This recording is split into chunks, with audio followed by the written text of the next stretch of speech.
Greetings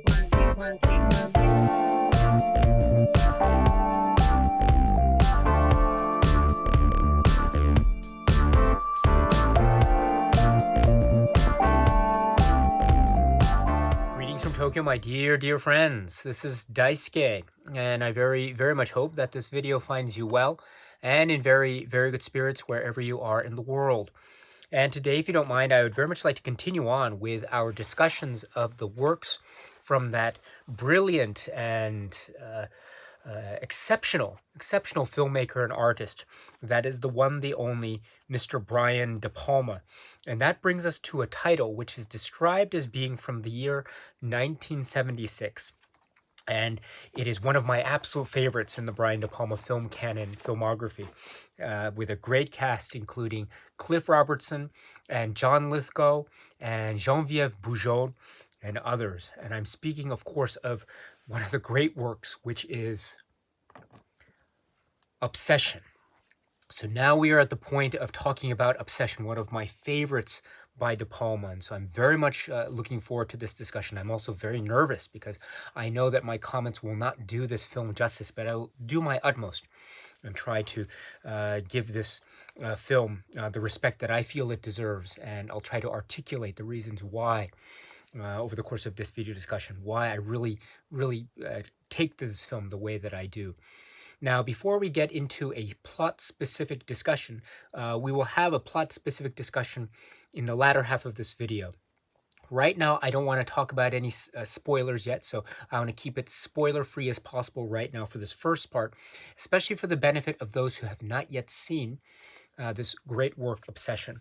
I can say on a very general level that maybe the reasons why I really take to it is I think that we have a thriller mystery aspect to this film that is about the past and the present, that is about characters that are being expressed in a way through the Brian De Palma cinema. And the expressions that we see on screen can be described also as being the objective cinematic take of their subjective perspectives. In other words, we have characters that are going through a lot of emotional and psychological complexities with their various stories, and perhaps the main characters in particular. And we can say that the visual and visceral cinema of Brian De Palma in Obsession here is really using the cinematic craft as a means of really directly and metaphorically representing or showing us the subjective, psychological, and emotional turmoil and chaos of these characters. And it's done in a way that's very graceful, and it's done in a way that's very fluid and very organic. It's also very jolt-driven and filled with a lot of shocks and surprises, as is customary, I think, with the Brian De Palma films from this era, the mid-1970s. This can be classified also in that vein as a type of Brian De Palma suspense mystery thriller. And indeed, one of the great, I think, attractive points, shall we say, of the Brian De Palma filmography is his way in which he can craft a really great suspense mystery thriller. And indeed, the film Obsession is, I would say, one of those. And one of the reasons why I think it's great is, as I was trying to suggest, that way in which he uses, Brian De Palma and company do, that way in which they use the cinema to, in really wonderful poetic ways, to try to express something of the subjective perspective of the characters. And this is the way in which we see a lot of the cinematic techniques, the styles, the cinematic devices, the use of perspective. Mention must be made here of the great cinematography, Vilmos Zsigmond, director of photography here. And so we have many things in terms of forced perspective shots, the way in which cameras tilt and move in a way that essentially almost mutates or transforms certain perspectives and figures right within the same shot even. And so that changes perspectives. It forces changes in perspectives. And those forced changes show an emotional and psychological complexity. And at the same time, they show, or they're linked to, the intricate, complex nature of the plot of the film. As I mentioned, this could be classified as a mystery suspense thriller, and much like many a mystery suspense thriller in the hands of Brian De Palma, we have one that is dealing with a very, one could say, complex plot. And in that way too, I really like that wonderful dynamic relationship between the emotional and psychological, say, richness of how the cinema of obsession is employed to express the psychological portraits of these characters. In other words, using cinematic objective techniques in a way to express the subjective perspective.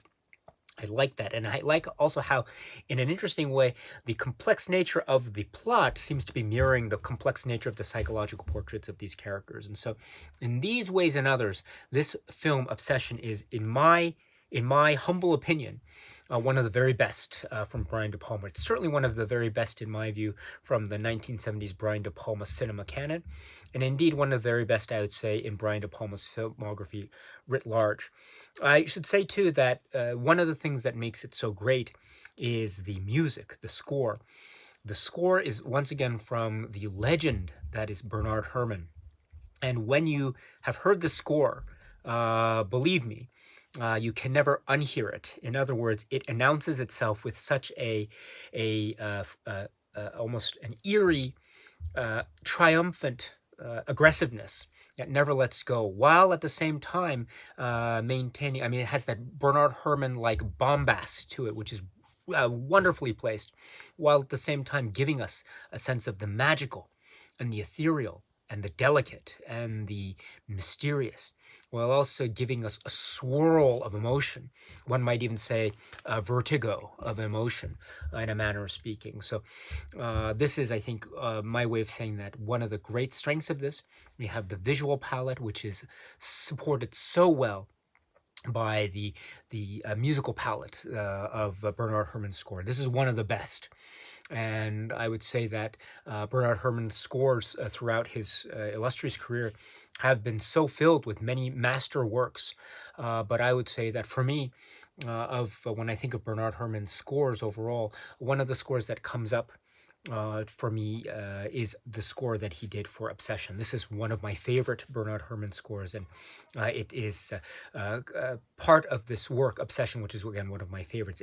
This could be one of my favorite Brian De Palma films for many reasons, perhaps because it has one of my favorite Bernard Herrmann scores. It's really, really remarkable indeed. And so for these and other reasons, my dear friends, this work, Obsession, is one that I take to very, very deeply and very... I cherish it very much. I'll try to explain a little bit more in the latter half of this discussion, but I know that sometimes, or maybe oftentimes in the discussion, in a critical sense of this work, Obsession, I know oftentimes maybe the name Alfred Hitchcock appears, and perhaps comparisons might be made between this film, Obsession, and some notable works, some really brilliantly notable works of Alfred Hitchcock. For example, Rebecca. For example, Notorious, and perhaps most strikingly, most immediately, the film Vertigo. And perhaps those comparisons are made in terms of an homage or a recognition of an homage, or maybe those comparisons are made in a critical sphere, somewhat, as I say, critically. And I can understand both approaches, believe me. I can understand how maybe comparisons to Hitchcock might be said in a way, or might be described in reviews or critiques of this film in a way that is indeed critiquing the film. We know that Brian De Palma has a great affection for the works of Alfred Hitchcock, and we know that that affection is displayed in many ways and forms throughout a number of works. And indeed, Obsession is one of those examples, I would dare say. However, I will try to make the case with a bit more clarity in the latter half of this video. But let me say here that it is my firm belief that Obsession is not in any way a type of ripoff of any work by Alfred Hitchcock. There is a type of loving homage link. There are elements that I think could be said to be mirroring those of Hitchcock films, in particular Vertigo, but I don't see Obsession at all to be, for example, a total ripoff of Vertigo. I don't see it as being a remake of Vertigo, not in the slightest. It is a film, Obsession is that, while it has certain elements that could be said to be also part of the landscape of the film Vertigo, Obsession is doing things that are also arguably quite different. And because Obsession is doing things that are arguably quite different, it can therefore be said that Obsession is its own independent, spirited, cinematic entity. It does have maybe some spiritual links, one might say, with Vertigo, but Vertigo is its own entity, and it's a great film, one of the greats in history, one of my favorite films of all time, in fact. But Obsession is also its own living, breathing, independent, spirited, cinematic entity, and that's what I'll try to point out in the latter half of the discussion. Again, I'll try to do it in a way, but still not to talk too much in detail about Vertigo, in case you haven't seen that as well, because this is a discussion about Obsession after all. So, but that's the case that I have in my mind, and I'll try to make, and that's also my way to re-emphasize or bring this conversation back to where I started.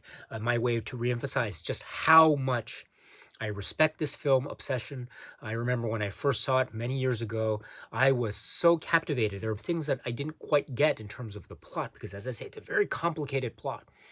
And there are things that I didn't quite get upon first viewing. But I think the more one watches it, the more one gets into the rhythms of it. And it has this wonderful, almost hypnotic, mesmerizing rhythm to it, like you're riding a boat on some kind of a river of magic, and the river of magic is taking you down a long corridor that is filled with darkness and fog and mystery, and that is Obsession for me. And so there is a type of hypnosis that almost occurs when one is watching this film, and then as you're being hypnotized, you're being jolted at the same time, because there are all these shocks that are happening along the way. And so I remember when I was watching this for the first time, I felt that sense of hypnotism and being jolted. And the more I saw it, the more I was trying to keep up with the many intricate parts of the plot. And that's also part of the fun. And then you realize when you watch it, you can understand that there are ways in which the characters' perspectives are being presented. Let me put it that way. In this overall brilliant cinematic package that is De Palma's Obsession. So I should say now, one more time, before we get into the latter half of this discussion and more plot-specific discussions and plot spoilers, let me say once again, for those who have not yet seen this film, Obsession, if you are a fan of Brian De Palma works, and if you are currently on a Brian De Palma journey exploring his works, I would so love for if it were possible for you and your schedule, I would so love it if you would be able to watch this film, Obsession. Really, it is such a great film. From my viewpoint, it is one of my favorites from De Palma. It is a film that I think is very, one can say, very strange and very weird and very odd. But that's one of the wonderful aspects of the film, and one of the things that makes it so captivating, just how quirky it is in many aspects. And so I like to hear people's first-time reactions to this. So if you haven't seen Obsession, and you're into the works of Brian De Palma, I would strongly recommend checking this film out. It is really a one-of-a-kind work in many respects, although there are many aspects too of the homage and respect of cinematic past, which I'll also get to in a little bit more detail later in this video. Finally, I should point out that there, I think, a number of ways one can watch this film, Obsession. For example, there is this Blu-ray, which is the Region A Blu-ray from Shout Factory, Scream Factory. It's really great. It has some lovely supplements as well, so this is really good, and it has an audio commentary as well. So that's highly recommended. There are also the great options from Arrow Video. For instance, there is I think this is the current release from Arrow Video, this single disc. I think it's region free, in fact. So it says in the back region free, or ABC region. So this is a great choice to have. Also, there's an earlier release of a Arrow Blu-ray, which has the benefit of having this thick booklet. And this thick booklet is the original screenplay by Paul Schrader.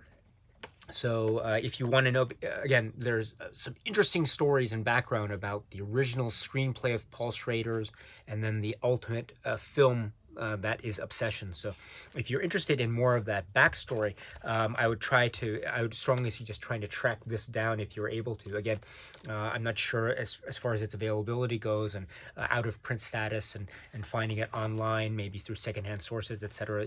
What the price is going to be like. But if you can find it at a reasonable price, strongly recommended, India, especially if you are into Obsession.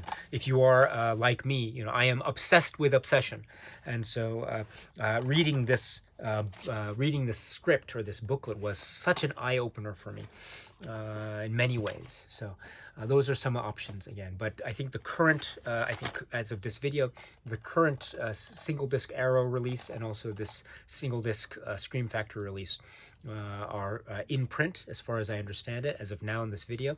And so these are great, and I think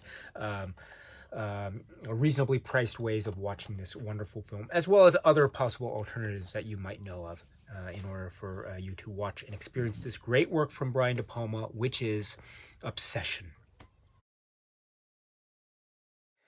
All right, my dear friends, so from here on in, I'd like to speak about the plot details of this work, Obsession, while I try to explain some points as to why I feel that this is one of my favorites from De Palma. So if you haven't seen the film Obsession, one last chance here. So I strongly urge you to turn off this video right now.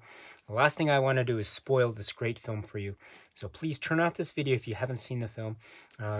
Watch Obsession in your own good time, in a time that's convenient for your schedule. And then you can come back to this video at any time if you're still interested. At which time, I'd love to pick up this conversation with you, my dear friends, about this work, Obsession. But now going forward, we're going to talk about plot specifics here. So, all right, so you're still here. So let's talk about this. Obsession. So, wow, what to say about this? How to begin a conversation about Obsession? A film that, again, I feel so nervous talking about because I'm so overwhelmed by just how much I really adore this film. But I suppose I could start with the way in which I think its plot is so, I think, intricate and complex, and in many ways, one might say, as almost as a type of aside or critique of the film, it might seem to be very, almost overly complicated plot, because after all, we have different time periods. We have arguably 1959, the New Orleans period in 1959.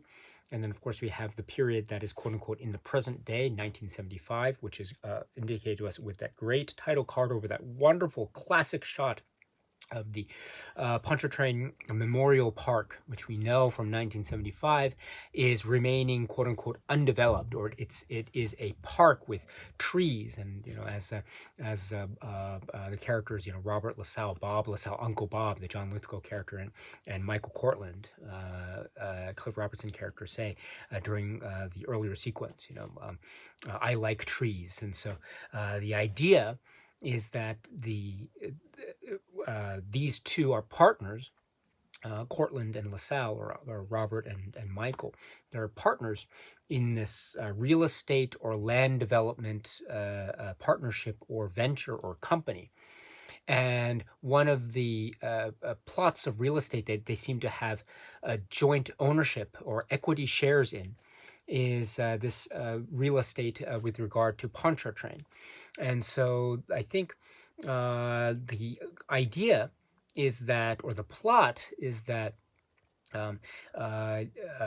Michael Cortland's character has a type of idea to develop it as a park or some kind of memorial park or preserve or something. And maybe Robert LaSalle has different ideas. And so we understand, again, by the end of the film, we understand that there is a huge plot developing, a type of almost conspiracy developing, where it seems like Robert LaSalle, the John Lithgow character, wants to, in a sense, strip Michael Cortland, the Cliff Robertson character, of his rights to the land development. And if he can do that, then the idea is the land can be developed for purposes other than a sort of memorial park. in other words, purposes that could be "quote unquote" more fruitful or more profit driven, in a manner of speaking. So, but because of this, what seems to be a controlling interest that Michael Cortland has, this prevents Robert Lasalle from doing it in this current state. And so the plot seems to be hatched where by Michael Cortland's wife, Elizabeth, and their daughter, Amy, are to be kidnapped. And this happens in the early sequence of the film. Again, the early sequence taking place, again, based on the title card, 1959. And this sequence involves kidnapping and ransom. The ransom for a large sum of money, $500,000. And we have, therefore, Michael Cortland in this very precarious situation to come up with the money and pay the ransom. But this will affect his option on the land. And also, he's under a lot of stress because the lives of his wife and daughter are in jeopardy, are in danger, obviously.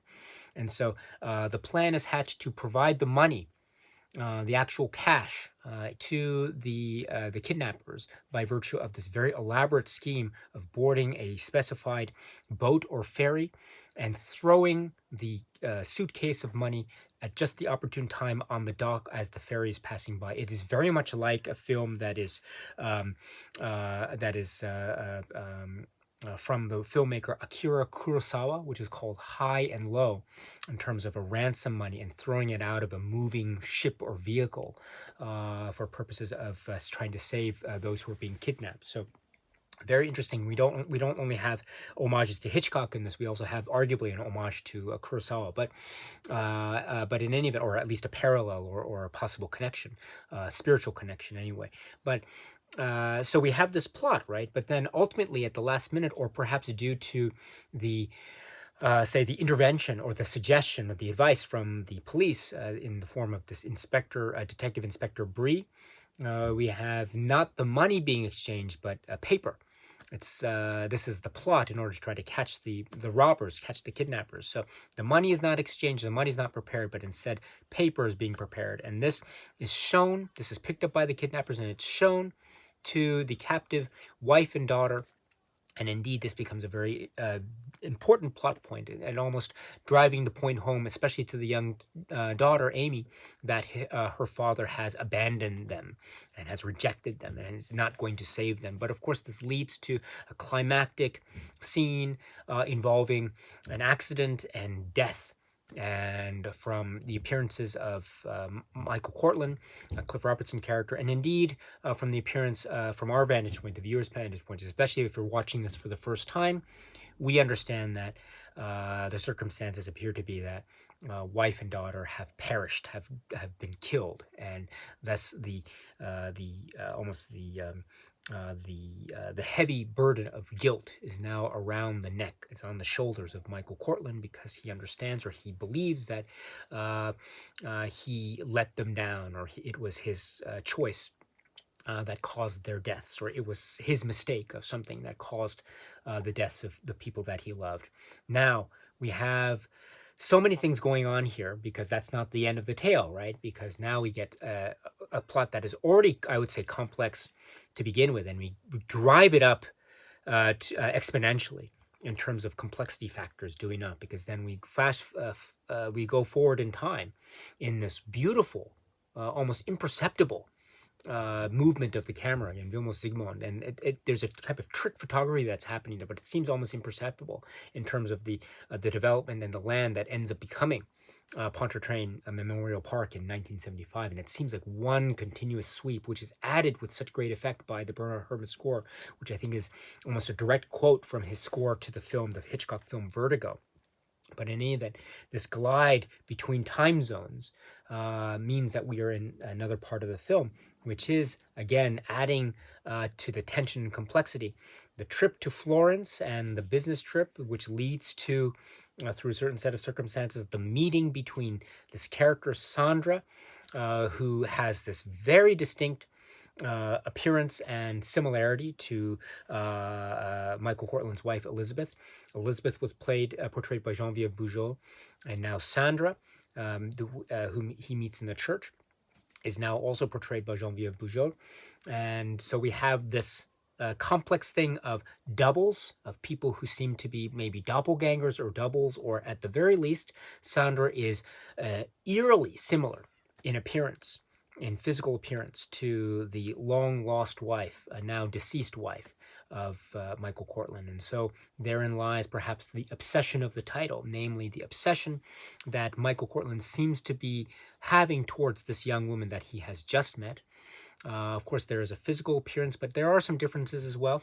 Um, there's a wonderful scene involving the discussion of the so-called "quote unquote" Bryn Mawr walk, and how it's a sort of glide or a type of floating on the air sort of thing, and how discussing how Elizabeth had the Bryn Mawr walk, but Sandra doesn't appear to, which is also a type of playful, almost flirtatious way in which Michael is talking with Sandra here in this scene. But we also know that they are falling in love, or perhaps to be more specific, Michael is falling in love with Sandra to the point where they will go back to New Orleans. They will plan to get married, and along the way, we see that he is still partners with Robert LaSalle in terms of some kind of company, real estate development, etc. That's probably really one of the reasons why they went to Florence in the latter half of this film.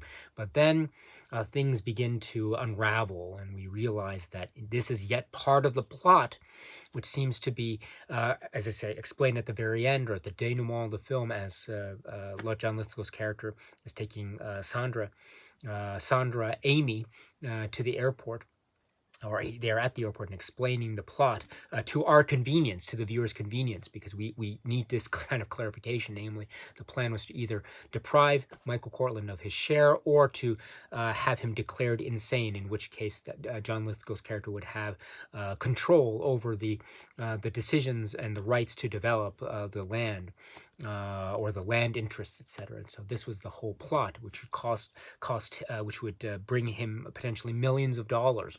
And of course, it brings her a payment of, I think, $50,000. But in any event, at this point, we understand, therefore, that this is the whole plot of John Lithgow's character, with the assistance or support or the contribution of Amy, who is, we understand, therefore, the grown-up daughter of Michael and Elizabeth, who we thought had perished along with her mother, but we realized through flashback that indeed she did not die. She went to Italy and was brought up by someone else.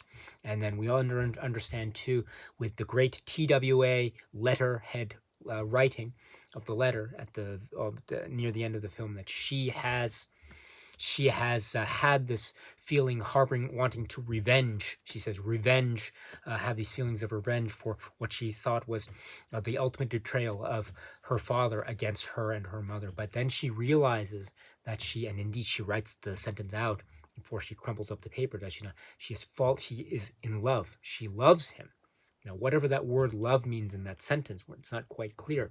But in any event, yes, this is the plot, which is unraveled by the very end because of, among many things, the psychological and emotional connection that Amy has with Michael Cortland, and the recognition at the very end that Michael Cortland has of this woman. He realizes that this is not Sandra, that this is Amy.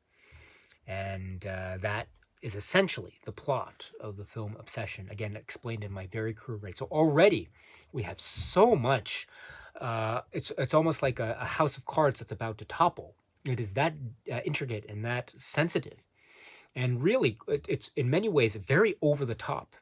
It is very, very over the top indeed. But in other ways, too, its intricacies, I would suggest, mirror or parallel very nicely the intricate and over the top and quite psychologically complex portraits of the characters that we are dealing with. So in other words, plot mirrors character status quite, I think, quite equally, and therefore quite nicely. There's an interesting sense of balance in terms of over top nature of the plot, and in many ways the over top nature of the character psychological portraits. So in that way too, I think they complement each other or supplement each other quite nicely.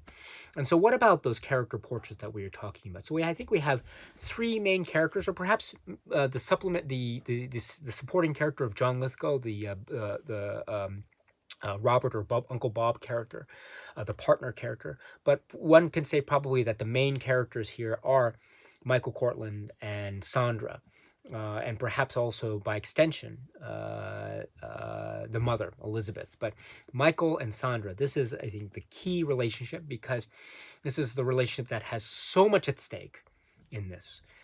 We understand, therefore, upon watching the film to its very end and upon rewatch, that yes, Michael is attracted to a woman who will later reveal herself to be his daughter. Now, that is a very, I think, a very difficult relationship to grapple with. It's a very, it's a relationship that's filled with a lot of very almost controversial implications. It's one that is very, it's very shocking and quite difficult in many ways. But that's one of the intriguing aspects of this, is how a film like Obsession treats this type of relationship. Again, Michael does not know that this person that he meets in the church, Sandra, is indeed Amy. He doesn't know this. He doesn't recognize her as Amy. And one might wonder why he doesn't recognize his own daughter.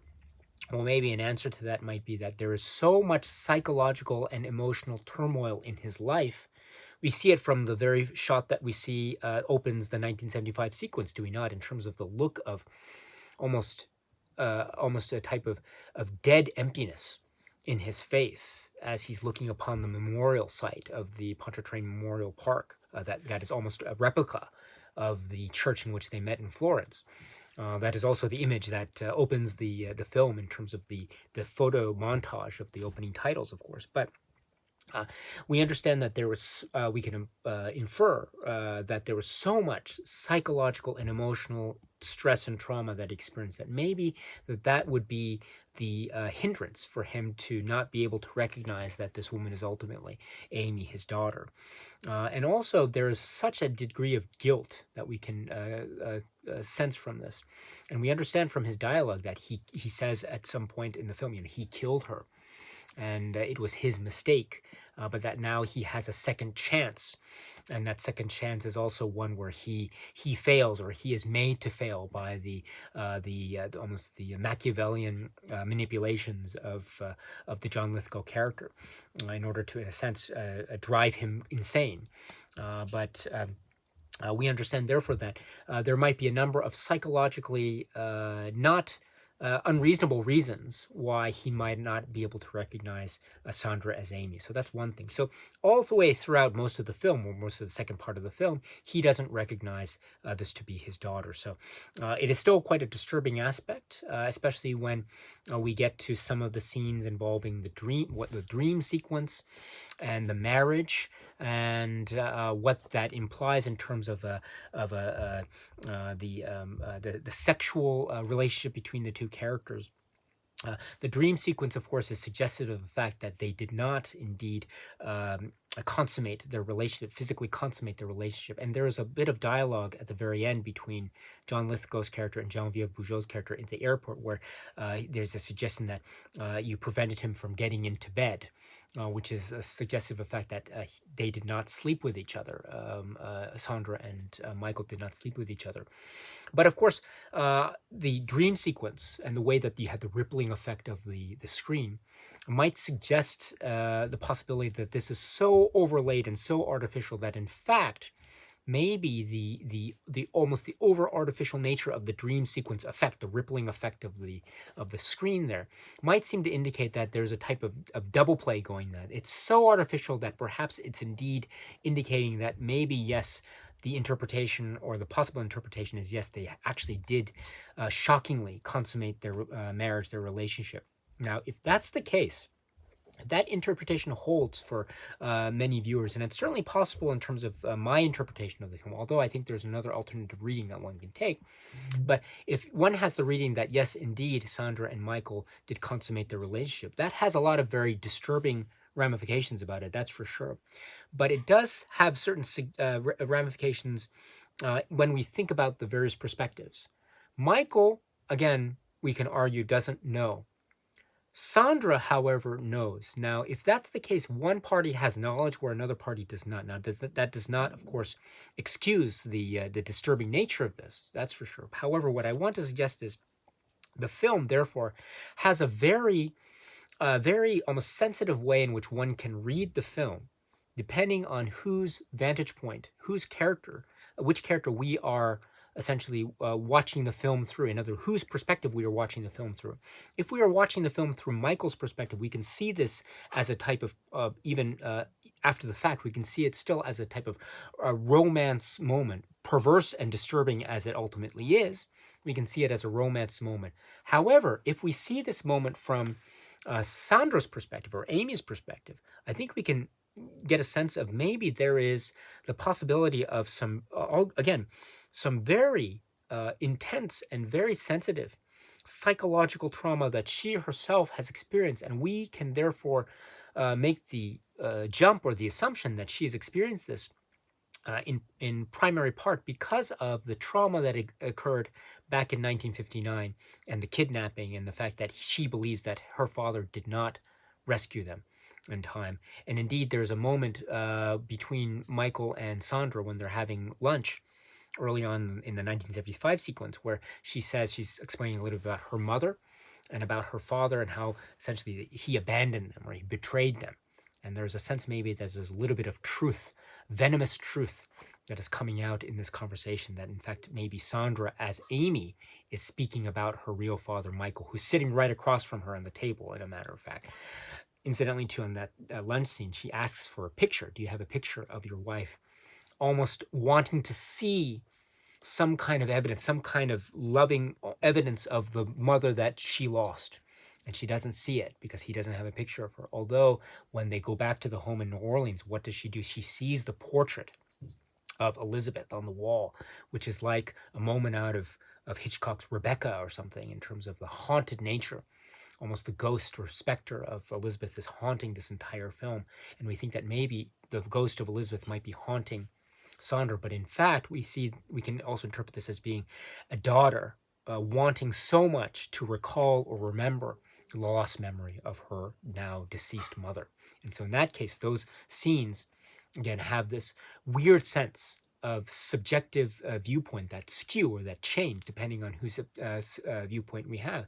If we hold the viewpoint of Michael, we see this as a type of almost perverse and disturbing romantic element. If we see it from the viewpoint of Sandra, or I'm sorry, from Amy and Sandra, we can see it as a type of longing, or as a type of longing for a lost family or lost motherhood, or even a sense of revenge vis-a-vis herself and her father. So that type of skewed relationship or skewed perspective existing within the same scenes, I think, is one of the key aspects that makes Obsession as great as it is. It's also a great example of something that we've seen before in other Brian De Palma works, namely the way in which perspectives can shift almost in moments, in a blink of an eye, even with the same scene.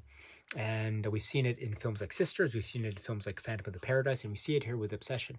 How we look at this film and whose perspective we see it changes our reading of this film quite dramatically. And that, I think, allows for many rewatches. It also then reminds us just how intricately rich this is, and also how much this film is dependent on the portrayal of the psychological portraits of the film, those being primarily Michael's and Sandra's / Amy's. And those psychological portraits as portrayed in this film are dense and very complex indeed. So you're getting it in, I think, a lot of these sorts of type of moments in the film that go from scene to scene to scene, that lead to a type of almost ultimate tragedy. And so what we're seeing, if we look at it in terms of this dueling perspectives, namely the perspective of Michael on the one hand, the sort of wounded or perverse romantic eye, or if we see it from the viewpoint of Sandra, which is almost the vengeful daughter that comes to love her father, in a manner of speaking, then I think we can see a number of sort of disturbing traits, as well as a number of traits which makes this very sweeping and poetic and romantic. And it's that combination of the disturbing and eerie and creepy, and the romantic and almost ethereal and almost a type of outlandish and ludicrous at the same time. It's that mixture, that uneasy mixture of these two seemingly disparate tones, that I think make for a really compelling entertainment indeed, because it's It's so outrageous that it can't work, but we are caught up in the sweep of it. We are caught up in the, or at least I am caught up in the almost the hypnotic nature of it. And it's so ludicrous. It really is ultimately so ludicrous, but it is so ludicrous. The more ludicrous it is, the more sweeping it is, in a manner of speaking. It's that nature of the unbelievability or suspension of disbelief that is, I think, at the heart of many an effective work of cinema.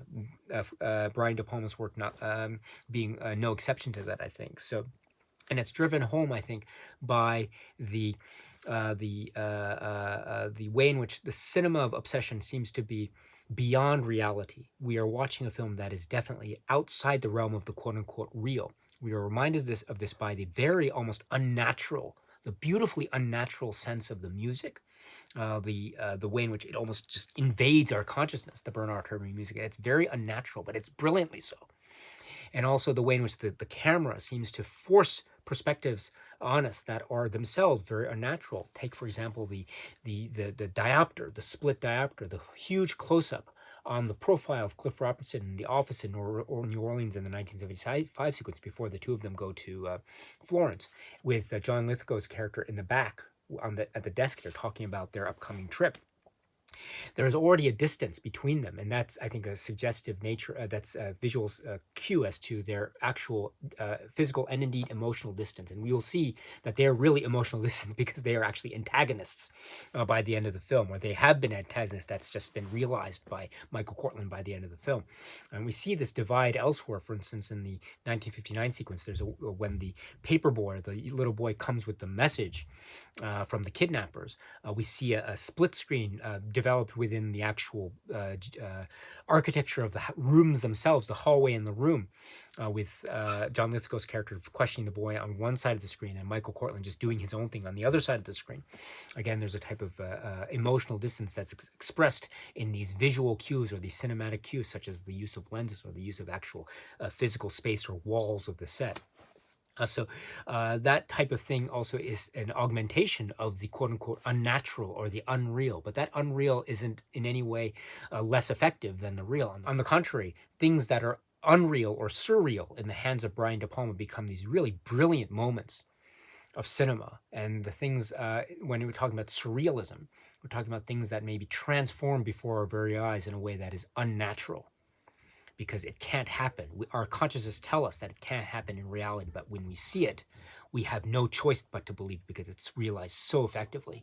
Case in point, one of the key sequences of this film, I think, is where we have the reveal, or we've already had the reveal that Sandra is Amy, and she has that quick flashback at the airport back to 1959 when she is hurried off by Uncle Bob onto a plane, which we understand will be across the ocean on another continent. And so she's screaming, of course, but before she does that, the camera, great camera work by Vilmos Sigmund, of course, the camera then moves in a way that makes her, that essentially shrinks her down from her height as an adult to that of a child. And it's still Geneviève Bujold, and it's still from sort of her perspective in a manner of speaking, but it's also capturing her face, and the perspective is warped in a way that she is not growing, she is shrinking in size before our very eyes, because we realize that she is now regressing back to the time in which she was a little girl, when she was Amy, at the point of the disastrous consequences of the fatal kidnapping. And so this is, I think, a technique that we see the camera being employed in a way to show us something of the unnatural and the surreal, which is, again, very much outrageous or even ludicrous in the confines of this already outrageous or outlandish or ludicrous film that is Obsession. But that's the beauty of this. That's the beauty of this film, and it's portrayed in an example like this, I would suggest, which is namely the magic of something this transformative. And the transformation is not for the sake of showing off a type of cinematic technique, although it is a very bravura and brilliant and a supremely realized technique, genius as it is, but it's also meant to serve the plot, because we realize that Sandra is indeed Amy, and we've realized this, but now this is shown to us in visceral visual terms, and this is also an emotional and psychological representation of what Amy is feeling at this moment, because there's so much confusion, so much turmoil, so much stress, so much chaos, that what else can she do but uh, diminish in size while all this chaos is going around her. So this, and she's almost losing herself in favor of forces that are beyond her control. And in that way, the use of the camera that essentially diminishes her in size is almost the ultimate representation of where her state of mind, one can say, is at that point in time, which what might explain too the events that immediately follow this, which is when she's on the plane and she tries to write the letter, but then she crumples it up and then goes to the airplane restroom, where the implication is that she's tried to take her own life. And so this is a type of emotional state that, again, is expressed in brilliant moments like this type of shot that essentially turns her into a child before our very eyes, in almost in a seamless manner, which is brilliant. And it's such a perfectly realized technique, and it involves no, say, computer graphics or any of this. It's just within the moment, which is brilliant. And indeed, it's helped too by the performance of Geneviève Bujold. And we must say here that the performances are really quite remarkable. Cliff Robertson has this, as I mentioned, this dead look in his face that is very necessary for the character of Michael Cortland, because of all the things that he's lost and the desperation that is associated with this quote-unquote obsession that he has for the character of Sandra.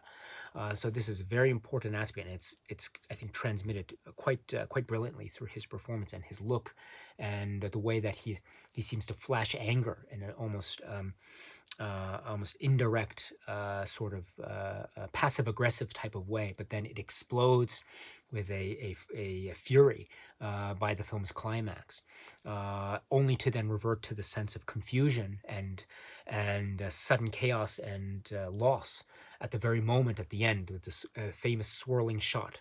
The revolving shot between the two characters, as she, on the one hand, is acknowledging, "Daddy, Daddy, you have come back. You've come back with the money," and she is now accepting him as her father, while he, on the other hand, is utterly confused. You can see on the look of his face, is this Amy? Is this Amy? Only at the very end, prior to the final closing shot of the film, he then seems to recognize. And what happens when that recognition happens? That dead look on his face turns from a dead look to a smile. And that's how the film ends, right? With the freeze frame on that look. So that look, that empty, bereft, almost totally phased look on his face is something that's very necessary for, again, the portrayal of the emotional baggage of the character of Michael Cortland. And I should say, too, I've mentioned Geneviève Bujold in a type of dual role, mother and daughter.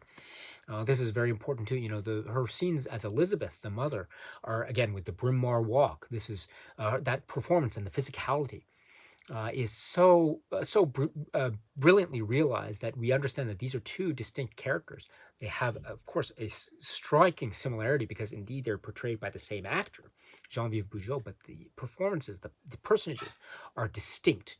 And that is the brilliance of Geneviève Bujold's performance. And indeed, when we see her as Sandra, as I mentioned, there are moments that creep out where it seems like she's almost speaking as Amy, not as Sandra. I mentioned that sequence with the lunch and the discussion of the father. There's also the sequence, as I mentioned, too, when they go back to New Orleans and she's going through the house, seeing the portrait. She gets the key to the room. So this key sequence and looking at the portrait is very much like Alfred Hitchcock's Rebecca, very much like Alfred Hitchcock's Notorious, with the key in that film.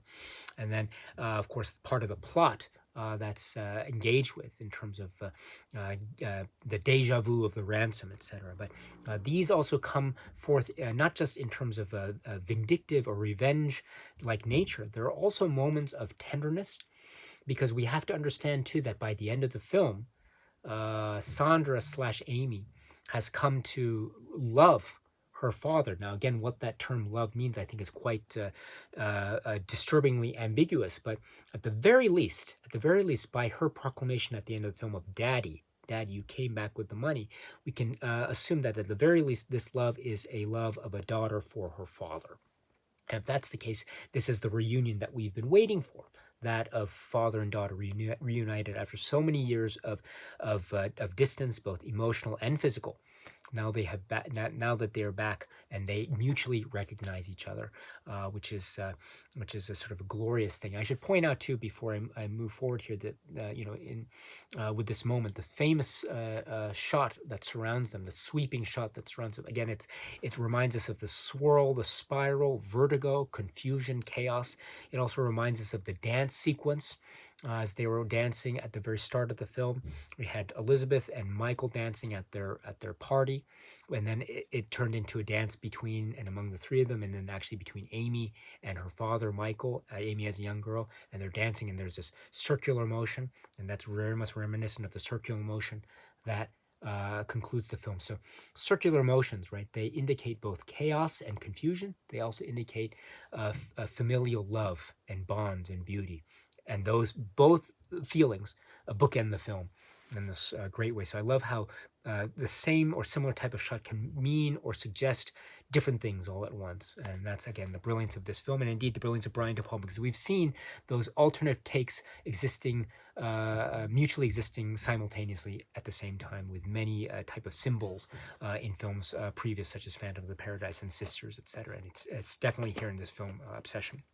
But now going back just with the performances, Geneviève Bujold's performances are remarkable, are absolutely remarkable. In many ways, in many ways, she sort of steals the show, and rightfully so, because she has a very precarious place to occupy, especially when she's Sandra, or Amy pretending to be Sandra, and having all these different psychological complications vis-a-vis her relationship, both physical and emotional, with Michael. So, a brilliant job by Geneviève Bujold, most definitely, and she has been celebrated, and quite rightly so, for her great performances here.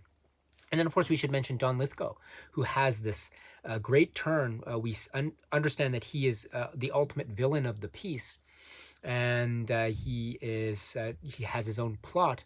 Although his plot, one might say, is not wholly unsympathetic, because he is, after all, as he declares at one point in the film, he's looking after their best interests. Someone has to look after the company, because it's certainly not Michael Cortland, because we get a sense that Michael Cortland is probably not so well equipped to handle the important financial decisions of the company if one is looking for the ultimate satisfaction of the profit motive. Let's put it that way. Whereas Robert LaSalle, the John Lithgow character, seems to be very much in keeping with that profit motive, but it seems like Michael, for whatever reason, seems to be in his way. So John Lithgow's character is the villain of the piece in a manner of speaking, but he's not wholly unsympathetic, and he has a very magnetic charm and quality about him.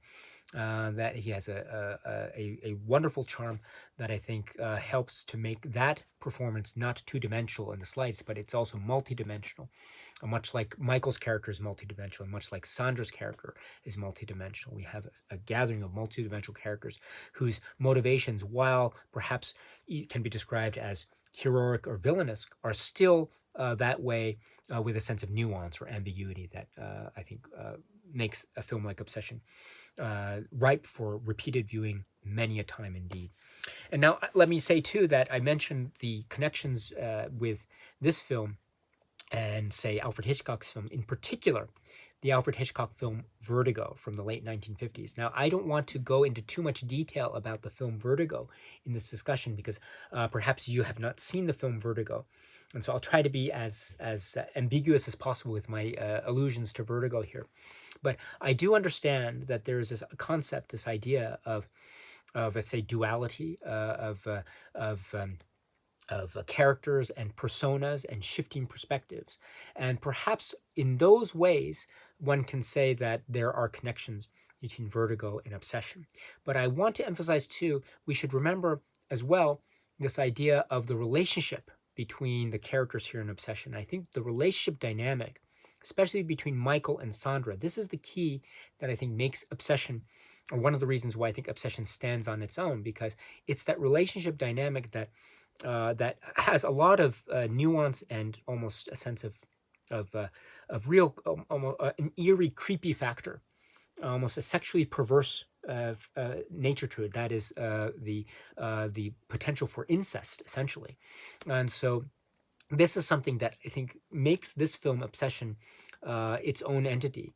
And while there are certain, say, sexual perversions that one could say are arguably, or make the argument that exist in a film like Vertigo, I would say that those types of discussions are of a similar but different nature than the types of discussions that we're seeing here with respect to this relationship between Michael and Amy, or Michael and Amy slash Sandra. So in that way, I think this has its own entity and its own characteristic. And also, I would say too that the film takes the notion of this idea of obsession, and one sees how Michael Cortland views Sandra. Is he viewing Sandra in a way that is trying to replace Elizabeth, or does he see Sandra in a way that she is her own woman, or she is her own character that is similar yet distinct from the wife that was Elizabeth, that is now deceased? And so, this type of, I think, nuanced perspective on the part of Michael, in which, in other words, to what degree is he seeking someone to replace Elizabeth versus to what degree is he seeking someone that is reminding him of Elizabeth? Now, I think there's a similarity, but there's still a big distinction to be made. And based on how one makes that distinction, one can therefore make a distinction possibly between the themes that are seen in Vertigo versus the themes that are seen here in Obsession. So in those ways, I don't want to get too much into Vertigo again for those who haven't seen Vertigo, but for those ways, again, in a very general and roundabout way of trying to describe it, I believe that this film stands on its own. There are connections, I grant you that, but I don't see this as a remake of Vertigo. I don't see it as a ripoff of Vertigo. I see it as its own thing. And there are spiritual connections, I grant you that, but at the same time, it takes those and it turns it into the Brian De Palma work that is Obsession. And it's brilliant for that. I love Vertigo. It's, again, one of my favorite films, but I also love Obsession in its own way. And so in that way, I believe that there are homages and respectful gestures to the cinematic legacy of Hitchcock and other artists, while also being a Brian De Palma film through and through and by and by. And this is certainly a Brian De Palma film, and it is a great film indeed. So these are my very crudely put together thoughts. I am in no way an expert when it comes to De Palma's works, let alone this film Obsession. So my thoughts are my own, and again, they are made in a very shallow, intellectual, non-intellectual way, and very shallow. But if you have any thoughts or comments about this work Obsession, you want to share them with me, please feel free to do so in the comment section below. I'd love to hear at any time what it is you have to say. All right, my dear friends, so that's it for now. And so until we meet again, please be happy and healthy and well. And please keep on watching a lot of great, great, great movies, including Brian De Palma films. So we will keep on going with this Brian De Palma film discussion series. But until the next video, my dear friends, please take good care of yourselves and cheers.